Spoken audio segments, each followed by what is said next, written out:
Mana bizning ipak qurtlarimiz pilla o'rab bo'ldi.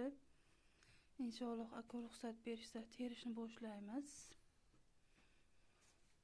Bu barglar nima uchun tashlaganman? Chunki yuzga chiqqan paytiga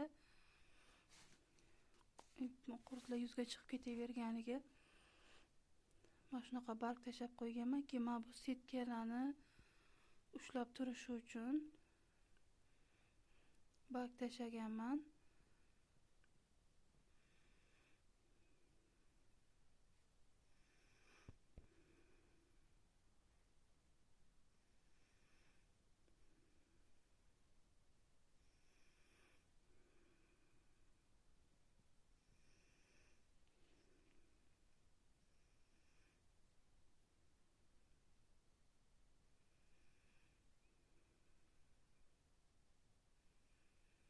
Inshaalloh terishni boshlasak qancha chiqdi yana aytaman. Terayotgan paytimiz bugun bir singlimiz so'ragan ekanlar, pilla o'rashni boshlabdi debdilar. Men ko'rmanman, endi ko'rdim.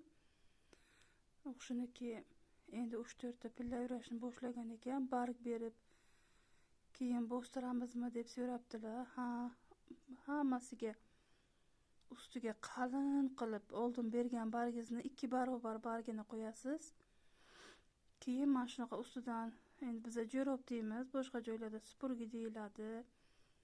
Yana o'zlaringiz nima yopsangizlar bo'ladi, shunaqa narsalardan qo'yib yopib tashlaysiz. Biz ham bunaqa maxsus setkalar qo'yamiz. Keyin men sinash uchun mana bunaqa to'ram qo'yib ko'rdim birinchi marta. Qani o'raydimi deb mana o'rabdi. Keyin yuzga chiqib ketaverganiga mana bunaqa qop ham qo'ygandim. Bunga ham o'rabdi tagiga, yuziga chiqmasdan.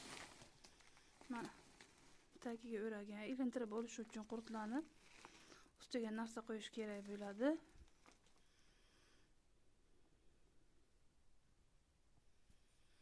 Mana shunaqa gaplar. Charchamanglar, sog' omon bo'linglar.